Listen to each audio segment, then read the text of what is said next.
Hello and welcome to the Female Founder Friday podcast with me, Lindsay White. I'm passionate about helping female entrepreneurs be great leaders, build high-performing teams, and create inspiring workplace cultures through innovative talent programs and practices. Because when people feel like they belong at work, they deliver their very best and businesses thrive.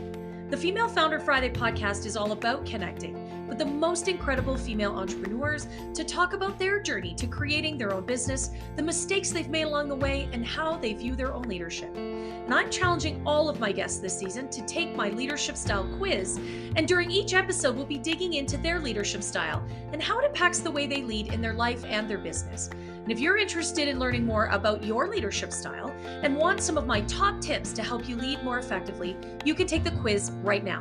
Just check out the show notes or head over to highvoltageleadership.ca and click on the button at the top of the page that says Take the Quiz.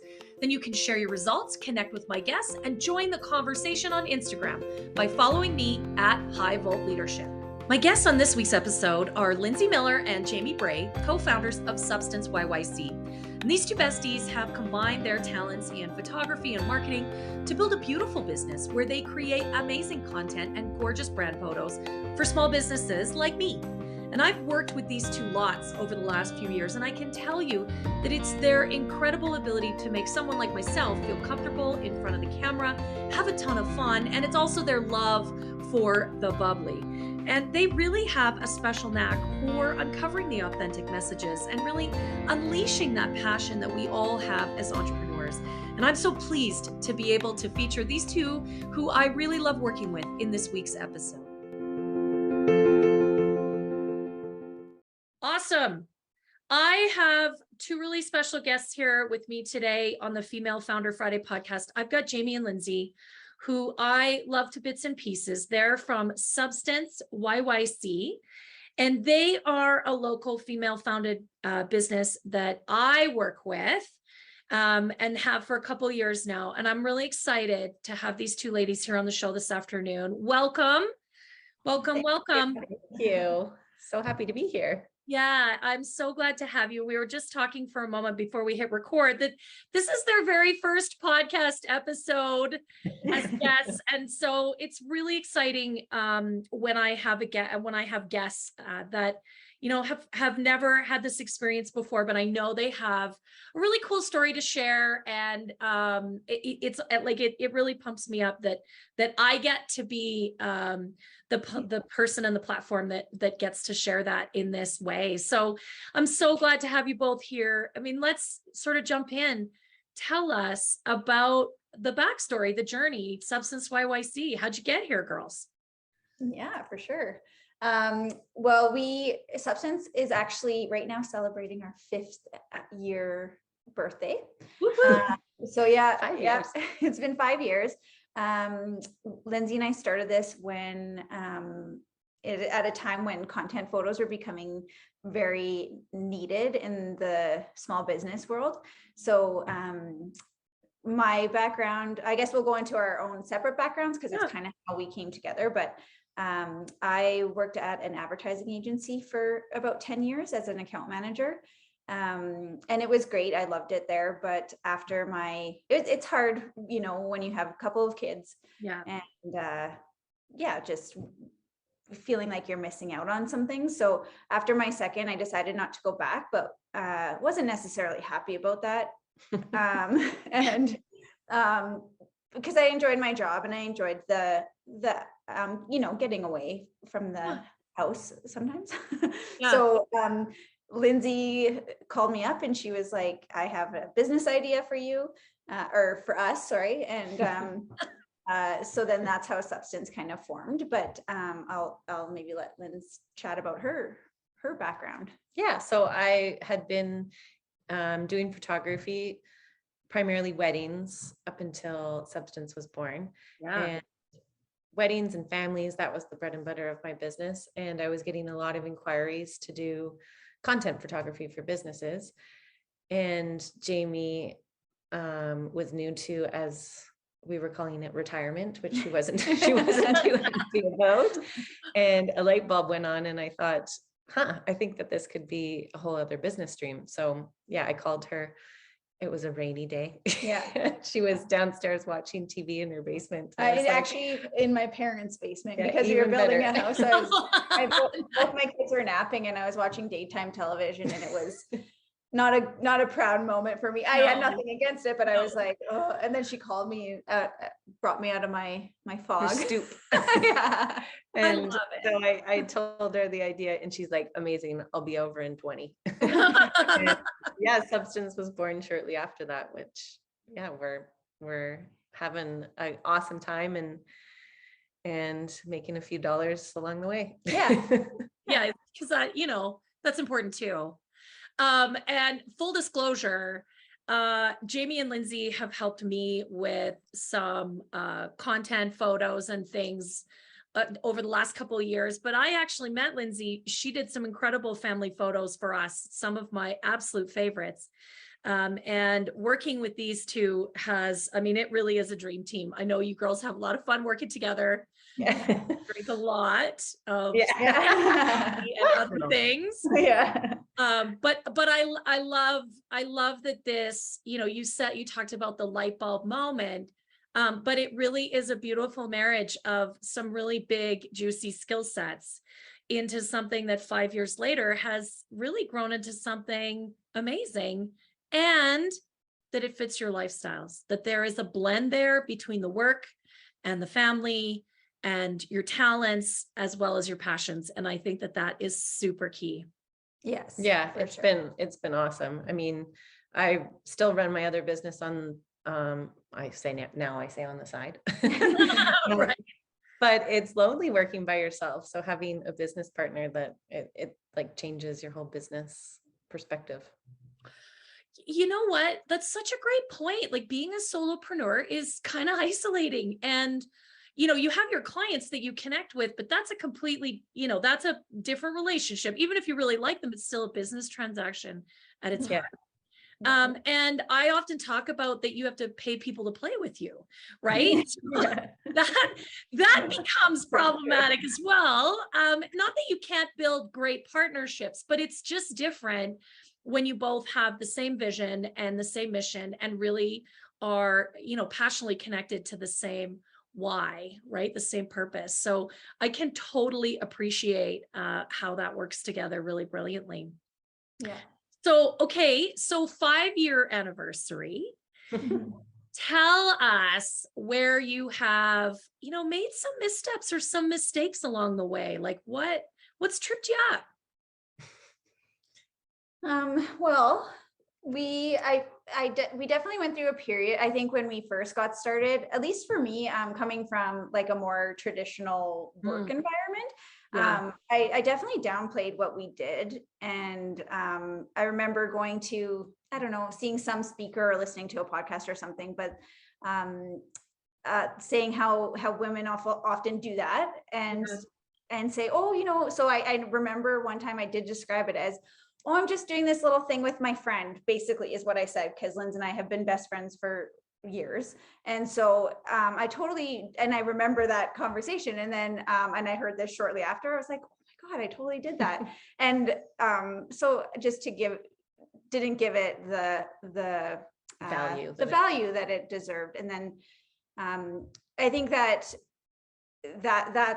I think a lot of solo entrepreneurs do that when they're getting started, because I don't think the confidence is there to speak about it and have people believe in you, I guess, without you having the experience under your belt or the years of your business running. So and that was definitely also translates into, like, we weren't valuing our work enough. Like, we just had started a business and we're like, okay, well, we should be giving people a discount while we build our portfolio and our experience, and we sort of iron out, our process. But I don't think we valued, I was coming into this with 10 years experience in photography. Jamie was coming into this with 10 years experience in marketing. Like, we know that now, that we shouldn't have discounted all that experience. And just because we're starting a new business doesn't mean we had to lessen our value for the work that we were doing. I think that that is such a great point and a really valuable lesson. And you're right. I hear that all the time with a lot of the female entrepreneurs that I work with, especially in the beginning. But, I think it's true. I mean, I work with entrepreneurs that have had a succession of businesses and still don't realistically value their vast experience and knowledge and expertise, and downplay what they're really awesome at and what the value of that is. And I mean, I'm guilty of that too. Mhm. Right? Yeah. I'm guilty of that too, not asking for my value. And you realize you've done it again and you think, oh shit. Yeah. Yeah, big time. Yeah. Yeah. So Yeah. what shifted? Let me ask you this. What shifted? Was there something that changed the way that you looked at and saw and valued what your experience combined to create? I think we just became more confident, like in our partnership, our business, and the work that we were providing. I think we had gotten to work with some really awesome businesses in Calgary, and then I think it was just, a couple of years down the road, we were like, wait a minute, like we're good at this. Mhm. We're good at this, and we shouldn't be downplaying our value at all. And I think too, we realize like, we might miss out on a few shoots from other businesses, but the businesses that will attract will be more the clients that we'd like to work with that, really value our time and our work. So just kind of being okay with missing out on things because maybe we were priced a little higher than we were before. Yeah, you know what? I think that is such a great point, is that if you don't see the value in yourself, then how are you going to find the clients that see that same value, right? Mm-hmm. And if you don't see the value, that's okay. They're not your client. Yeah. Yeah. And I think that also goes, it comes down to really finding out who your target market is and marketing specifically to them. So, if the people that aren't willing to pay that extra few dollars for really good quality work, then like James said, they're not our people, and they're not the clients that we enjoy working with in the long run anyway. Yeah. And I certainly, I recognize that they become the problematic clients. They become the people that just do not appreciate the time, the value that you bring, and they never do. They never get it. So true. Yeah. It always burns you in the end. Yeah. It does. You know what? I think 9 times out of 10, it likely does, right? Because they just do not appreciate what it is you're bringing to the table. And what in terms of dollar value, but in terms of time and passion and dedication. And again, what is a combined 20 years of experience, plus 5 now, right? Together. Like that's a lot of background and history, and expertise that comes together to create that incredible value. And if they don't see that, then they really aren't the right client. About the partnership, have you found that part tricky? I mean, you're best friends. I know that you're also like really good family friends, right? Your families are really connected. What about the partnership and how that's developed over the last few years? I feel like it's been fairly smooth, actually. I'll let Jamie answer that as well. But like you said, our families are really connected. Our husbands, how we really met was through our husbands have been best friends since grade 6. And then Jamie got the pleasure of meeting them in high school. And then I came along shortly after high school. So we've all known each other for many years, and now our kids are all buds, which is awesome. But partnership wise, I feel like it gives us excuses to hang out more. And write things off. And there is an advantage to having that history, because I feel like we do have, like, we can kind of tell when the other one isn't feeling something, or if they're not happy with something. So it kind of just like you can tell by the look on, like the look on the face to be like, okay, one of our clients, you don't like that. Yeah, one of our clients is in a shoot with us, and she was like, "You don't even say full sentences. Like you guys just look at each other, and like you're having like these conversations, chipped up conversations, and you're not even saying anything." Or we'll say a few random words, but yeah, I think that overall it's been really smooth. We're both like easygoing people, Right. So but we also, I think, do, you know, if something's not feeling right, we will say like, no, you know, like we do have open communication and stuff. So yeah, it's been good so far, knock on wood. No, I think that's super cool. Like you have that added level. I mean, I've been doing some research around psychological safety in organizations and how that impacts particularly small ones, large ones too, but you know, in remote working environments, people are working hybrid now. How do you create safety when you're not all together all the time? And you two have that added level of safety and connection that clearly allows you to almost have, like, it sounds like a mind meld a little bit, right? Like, you know what the other person is sort of thinking. You're really tuned into the body language, which is, you know, that's like 75% of the way we communicate. And so when you could pick up on those subtle things in each other, I think that's really, you know, super valuable in any kind of relationship, but particularly, you know, when you're building a business together, right? Yeah. I mean, we say how lucky we are to get to work together daily. And it's pretty awesome. I mean, some people go to work hating their coworkers, right? These people that they're forced to work with, but not here. Yeah. Oh, that's pretty cool. That's pretty cool. Okay, so next, I had the ladies here take my leadership style quiz, and I'm going to ask them about their individual leadership styles and how they blend that together, how that impacts clearly their lives and their businesses. If you want to know what your leadership style is, you can check out the link in the show notes, or you can go to highvoltageleadership.ca. There's a little button at the top of the page that says take the quiz. You can click on that. Quiz takes about 2 minutes. It's fun and interesting. You're going to learn something about yourself. And I'll also send you some of my best leadership tips that you can use right away. And you can follow along and you know, see what your leadership style is, maybe compared to Jamie and Lynn's here. So ladies, tell me, what were your leadership styles? Do you remember? You probably took the quiz a while ago. It was a while ago. And no, we don't remember. I don't know that it was in that question. Oh, it may not have been. So, okay, so here's the 4 styles. And for anyone that's listening, this is great information. So it's, you know, oversimplified a little bit for the quiz, just to make it easy. But the 4 styles are directing, delegating, supporting, or coaching. So, and you can be a blend of all of those, and you need to be depending on the situation. But is there one of those that feels most resonant, like you connect with it the most? I come from a background of more of the delegating, which I don't need to really do as much with when it's just the 2 of us.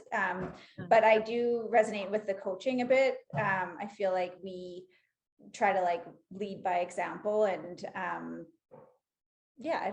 feel like that would be the. Yeah, I love that. And the 2 kind of fit together, right? Yeah. Being able to delegate and actually then lead and coach someone in helping them develop their own process, their own skills, and actually to become, you know, to self-lead, right? I mean, that's what delegating is all about. You want someone else to pick it up and take it and own it and lead it. So I love that. And lots of my guests have sort of combo leadership styles, which I think is really fun. Yeah. What about you, Linz? Do you remember what you were? I feel like I also lean towards coaching, but not delegating, because I'm not a very good delegator. That's why I have Jamie here. I think I lean towards the coaching one. I mean, working with people, I often say you're constantly, you know, lifting people up, making people feel their best in photo shoots. So I feel like coaching people through our shoots and through, themselves using their content on social media, I'd say maybe I'd lay closer to that. Yeah. That actually makes a lot of sense. And I think that that's a really unique approach. I would never have thought of it that way, but I can see that in having worked with you. And I know, I have never felt like I photograph well. It's just not, I don't know if I have a good side, but I know how everybody feels that way unless they're like 22 and under. Yeah. Right. I know how working with you has made me feel more confident, more relaxed. And just like I can actually, I can approach this in a way that I can feel really good about having my photograph taken. I'll take care of that. So I really appreciate that. Yes, it is a very coach-like approach in helping bring out the best in someone. And, ultimately that's kind of what coaching is all about, right? Is helping them realize their awesomeness. Yeah. Mm-hmm. Yeah. You just do that through photographs. Yeah. I would never have thought about it that way. And so that is really neat. Yeah. So how does that, you're both sort of very coach-like, Jamie, a bit more on the delegation side, having been an account manager, I can imagine that would be a big skill set for you. Yeah. How do you bring that together to work with your clients? How does that impact the way you show up for them? Let me think about that.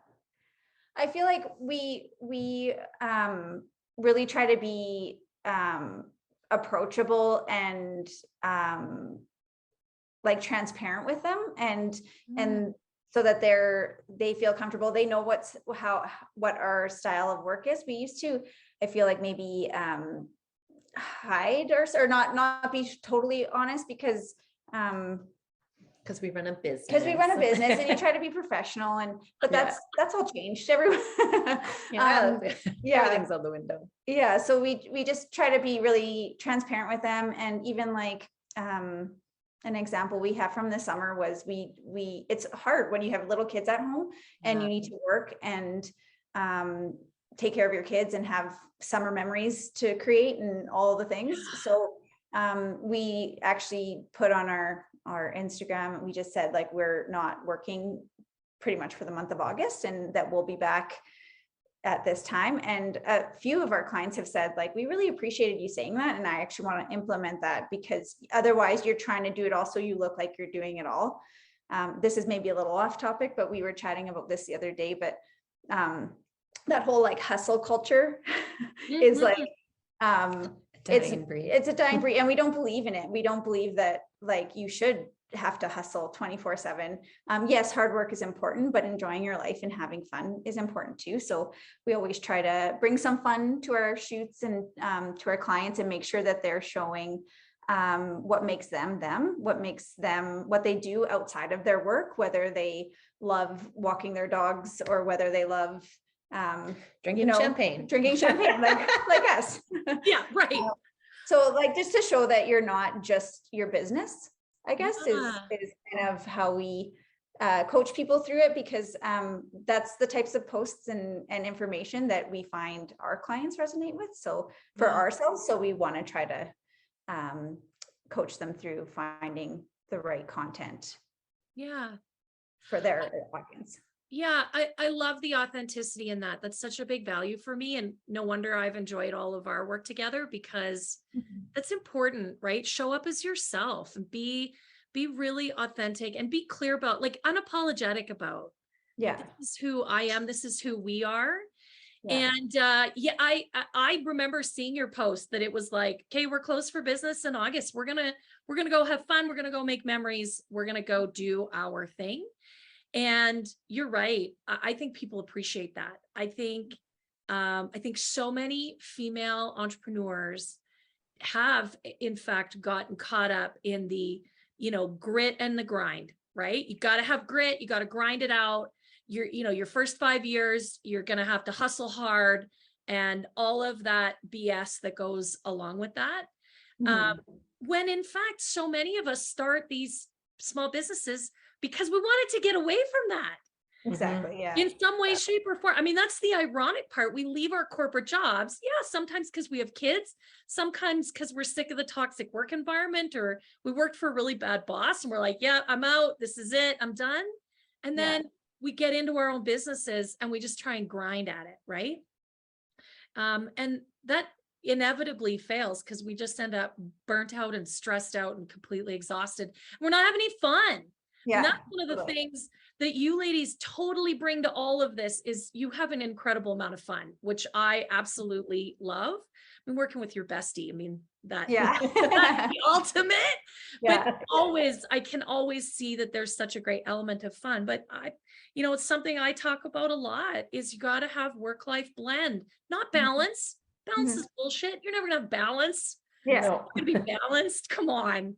That's just it. But like really being able to blend it. And I love that you said you put a stake in the sand. August is our month off. And I think the right client will respect you more for that. Yes. Yeah. Yeah.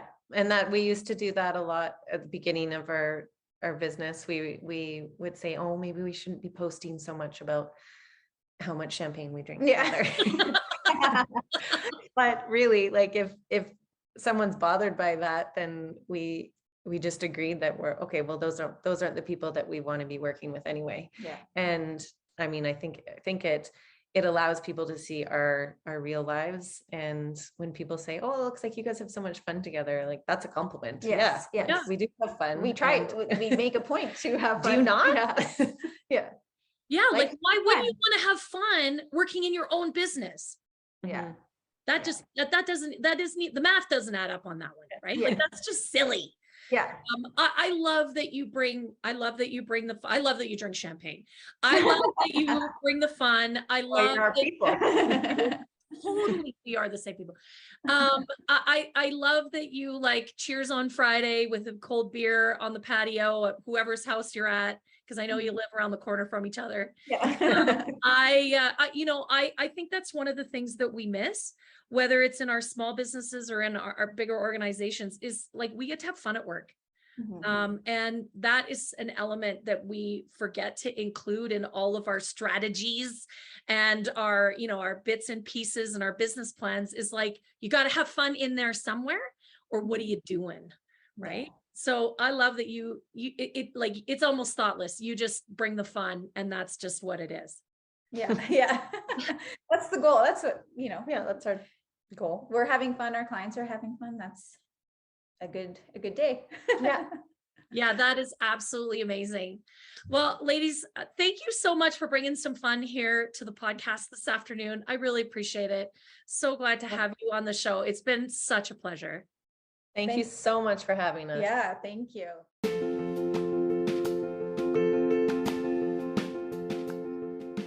Well, thank you so much for tuning in today. I sure hope you enjoyed listening as much as I did hosting this conversation.